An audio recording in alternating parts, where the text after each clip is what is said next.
Hello everyone and welcome back to Animation Pilgrimage, the show where Tennille and I take a look at every single theatrically released animated film in chronological order. I'm Whitney. I'm Tennille. And today we took a look at Haguregumo, which is a Toei-produced, Madhouse animated, Japanese animated film. Yes. This was interesting. I quite enjoyed this. This movie is...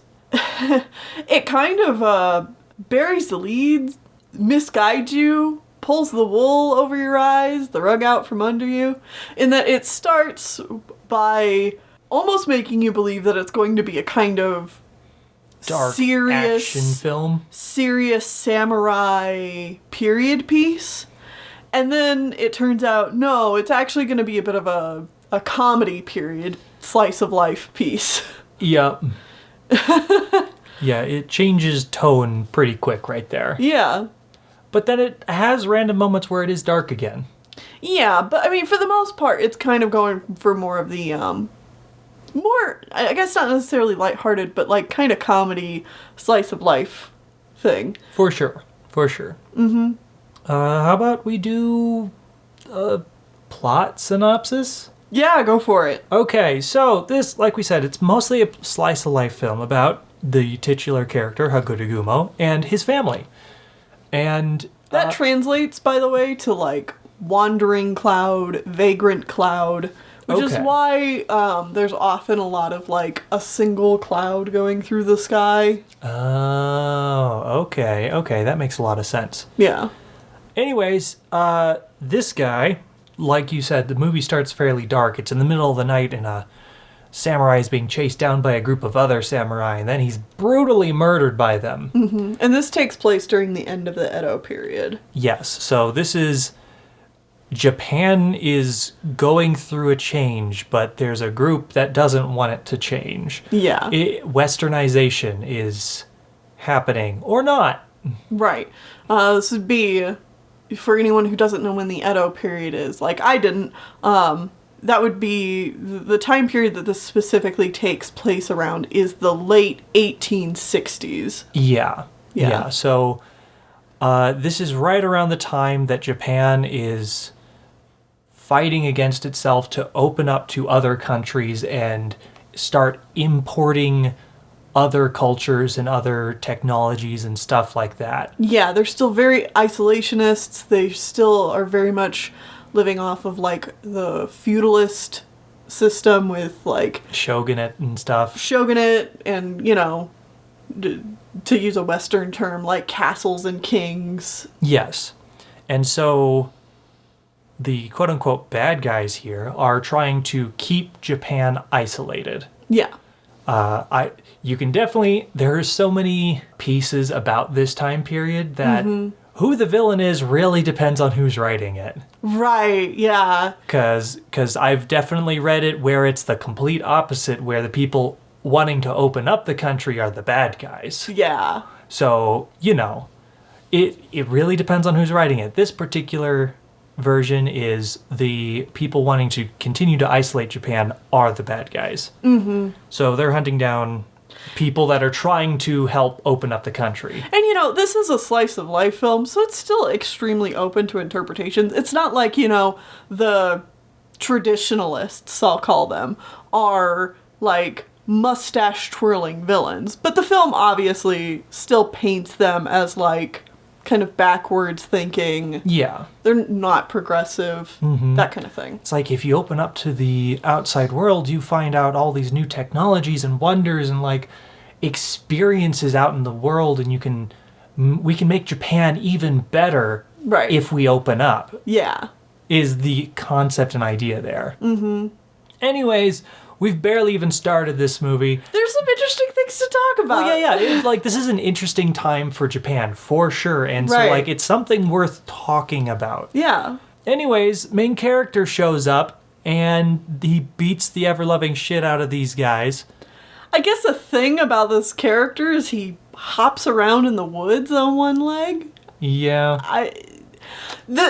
Okay, so this is obviously based off of a manga, which also got a TV show, and I'll talk a little bit about that later on. But I do get the feeling from watching this one that I'm already supposed to be a little bit familiar with these characters. And so I'm kind of playing catch up while this movie is getting started. Absolutely. It definitely feels like that. It feels like we should already know this guy and all the other characters that are going to be introduced. Right.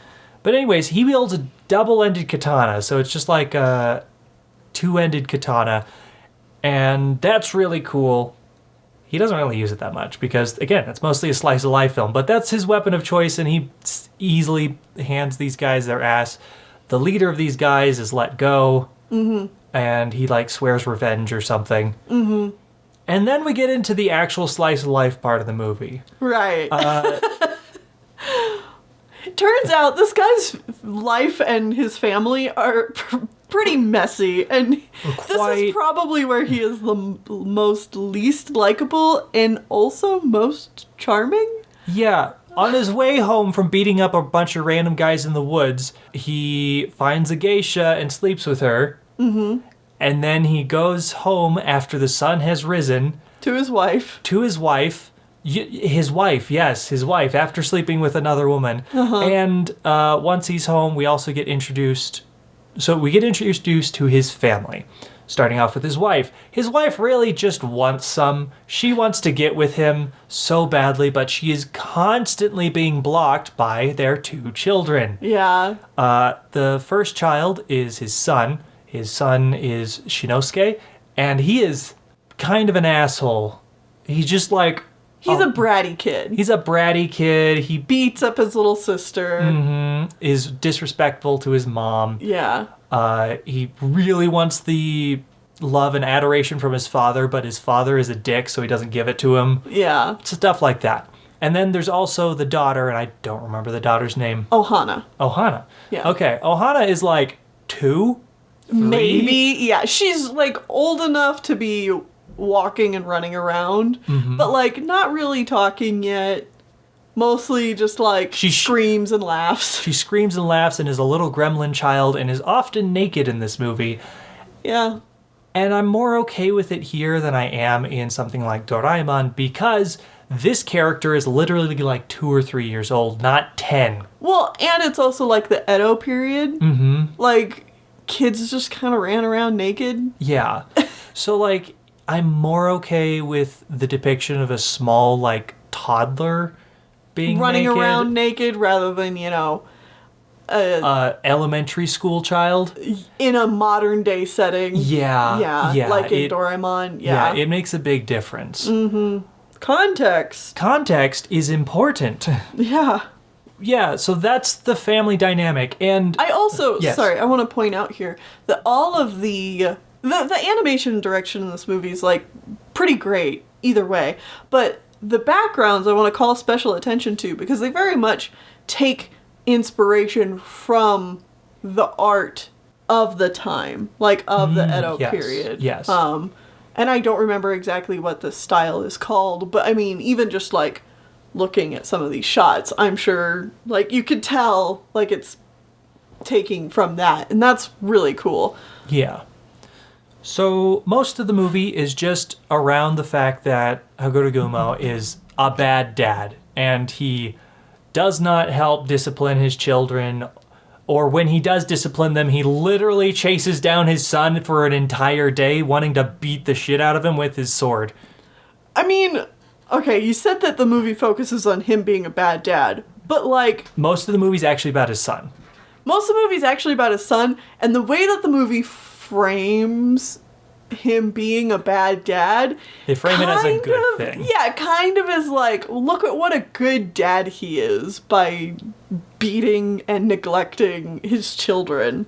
It does romanticize it a little bit as kind of like, it's funny because this is a movie that's very much looking towards the future, but in terms of like the whole family dynamics thing, it very much so looks towards the past. Oh yeah, because he doesn't help with the children. He leaves that to his wife, who he also neglects and is often just looking at porn in the house and or out sleeping with other women instead of his wife. Right. And then when he does do something with his children, he cheats and lies and just berates them. Yeah.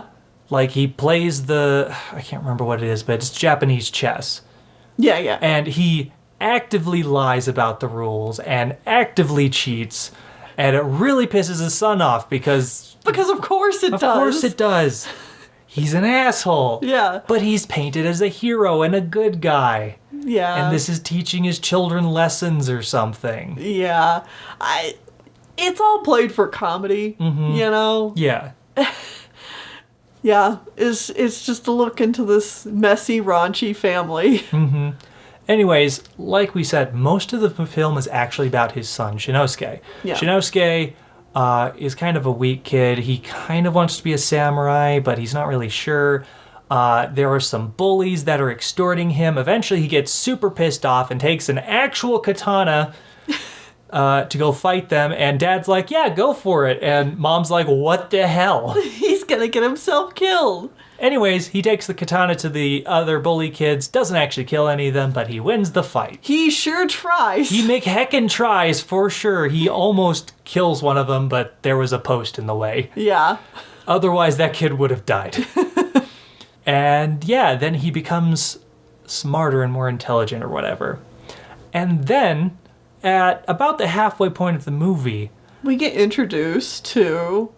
I don't remember his name, but I'm pretty sure this is an actual, factual, historical person. It is. This is real-life Japanese activist Sakamoto Ryuma?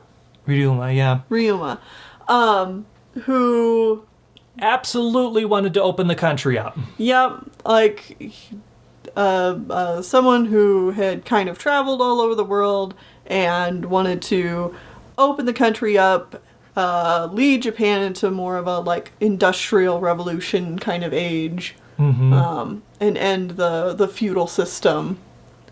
So Haguregumo meets up with him first, helps him fight off the same group of people trying to assassinate progressives, and then his son actually meets him too, completely separately, and this actually gives Shinosuke a real father figure, a hero to look up to. Yeah. And like really opens his eyes about, yes, we can open up the world and make it a better future. And and he also has a very like, he has like an awakening moment where he's like, I'm the young generation that will help lead Japan into the new generation kind of thing. It's like, it's up to me to become a good role model to help make this country better. Right.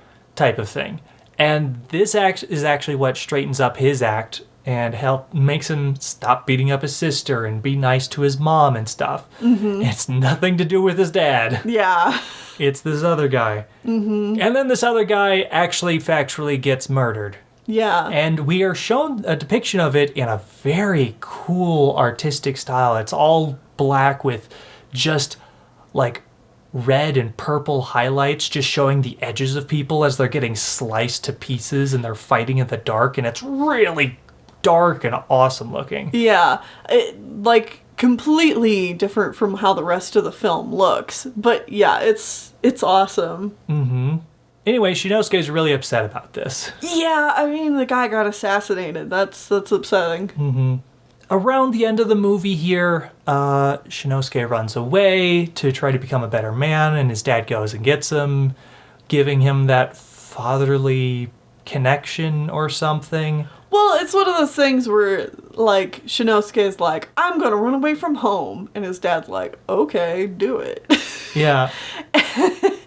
And so he does. And then the mom finds the note that Shinosuke left behind, and she's like, oh no, crying and freaking out like a normal person. Of course, she's being portrayed as like a hysterical woman a bit. But yeah, she has a completely reasonable reaction to her child running away. Yeah. AKA crying and screaming. So and then Dad goes and gets him. Dad eventually goes and gets him. And what is kind of nice, I'll give Dad a point here. After all the negative points he's accrued over the film, is that when he finds Shinosuke just starts breaking down and crying because, like, this guy was assassinated who was, like, his mentor figure, and, you know, it's tough being a little boy who's abused and neglected. And his dad's like, it's okay, Shinosuke, cry as much as you need. Yeah. Yeah, that's a nice point. Mm-hmm. So, the leader of the assassin group gets one final rematch against Haguregumo and gets his ass handed to him again, but still not killed, because Haguregumo doesn't really do that. Yeah. He doesn't kill people. He's like a retired samurai. I don't know that we necessarily talked about that. Yeah, he was a samurai at one point, and now he's technically the owner of a goods delivery business, but he doesn't really do anything with it. No, he lets, like, everybody else take care of it. And by everybody else, I don't even mean his family. Like, other people he's employed, I guess. Yeah. Or work for him. Mm-hmm. So, yeah, he gets one last fight with that guy, and it kind of opens his eyes, because he's like, there's so much more to life than just honing your sword skills or whatever. Right. As he's boning down with another woman. Again. Yeah. And so the guy's like, you know what? Yeah. So he burns his cloak, showing that he's part of the isolationist crew, and he kind of wanders off on his own. And the son is maturing and growing up, and the movie ends on a happy note of, we're gonna open up Japan, and it's gonna be great. Yeah. The end. Yeah. Also, the mom finally gets some. Yay! Good for the mom. She's been trying to get it all movie. Mm-hmm. Good for her. Anyways, yeah, like I said, interesting film. Yeah, I definitely think it's worth checking out just for, like, the interesting time period that this takes place in, the artistic depictions here on display. Like, it's a very pretty film. Like I said, though, I think my biggest gripe is that it definitely kind of romanticizes abuse and neglect and, like, toxic masculinity and women being hysterical. For sure. For sure. It absolutely... Like, there's nothing wrong with those things being in the movie, but the way that they are framed is... Constantly framing it as though Haguregumo can do no wrong and everything he does is inherently good, even if it's shitty. Yeah. Yeah, and, like, anyone with common sense can kind of look at these things and be like, yeah, no, he's kind of shitty. But also, he looks pretty cool while doing it. Man, I wish I could be him. I wish I could be kind of shitty like that. It's so charming. You know, yeah. That kind of thing. Like, it definitely, this is being written towards a specific male audience. Right. Anyway. So, as we talked about before, this is a Toei produced but Madhouse animated film. The director is a Madhouse known director, Mori Masaki. So far, we've had 2 other films that Madhouse has been a part of. Do you remember what those were? Unico and something else. The Door into Summer. The Door into Summer, right, okay. So this director actually worked on one of those films. Can you guess which one? The Door into Summer. Yeah, The Door into Summer. Yeah, like of those 2, this feels closer to The Door into Summer. Right. It's like kind of a non-question there. But, you know, I figured it'd be fun to just ask. Mm-hmm. So yeah, this director also worked on The Door into Summer, which we've previously watched. And then we'll also go on to direct a movie called Barefoot Gen in 83, I believe. I know that's on our list. Yeah. And then another one in the later 80s called Tokino Tabibito, Time Stranger. Okay. He originally started off at Mushi Productions, animating on Kimba the White Lion, before moving on to a director and just like one of the people working at Madhouse. So we'll see a decent amount of his work. But the person I really want to talk about for this episode is the man who created this manga. Okay. And that is George Akiyami. I don't know why he chose to go with George as his pen name, because it doesn't say that was his, like, what he was born as. Okay, just like that was the pen name he used for all of his mangaka work. Yeah, so George Akiyama, or Akiyami, sorry, started this manga in 1973, and it was actually his longest running manga and ended in 2017. Oh, wow. Yeah. That's very long running. Yeah, and Akiyami just recently passed away in the last couple of years. He died in May of 2020. Okay. Yeah. So, like, he was working on this manga for most of his career. Before he started working on this manga, though, he was working in manga for a little while before he came up with Ashura. And that Ashura granted him some infamy in the mangaka scene. And then he was just known for doing really dark stuff. Have you heard of Ashura? Possibly. There will be a film adaptation of it in like 2012 we'll be watching. Okay. I know there was also a video game series, but I don't know if it's based on his manga. I don't think so. Ashura's Wrath? Yeah, that's completely different. Okay. I just know that Ashura is a deity figure.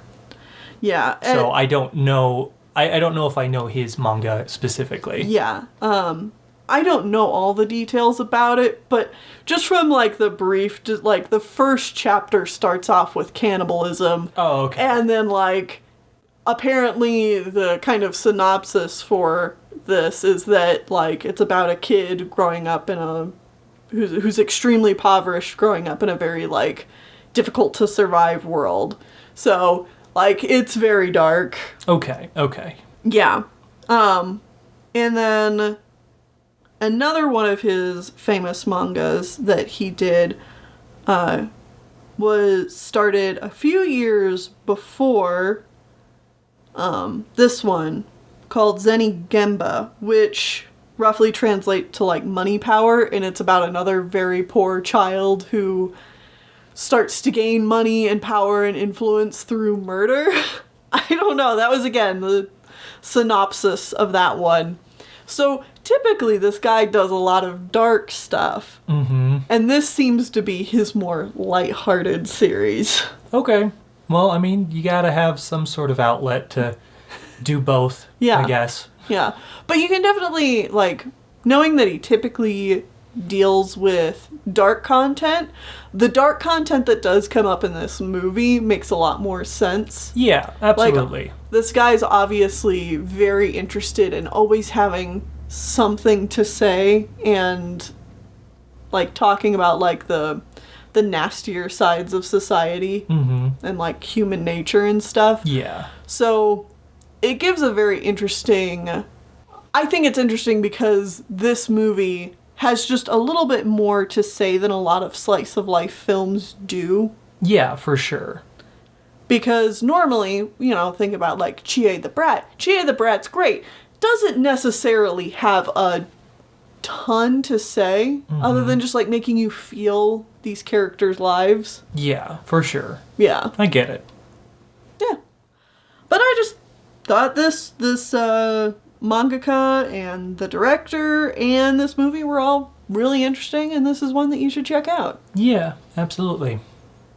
And then join us back here next time as we are leaving Japan again for a couple of films. And we are going to be watching The Treasure Planet. What? From Bojana Film of Bulgaria. Bulgaria? Interesting. Yeah, Disney wasn't the first one to come up with Treasure Island, but in space. So join us back here next time for that. Awesome. See you then.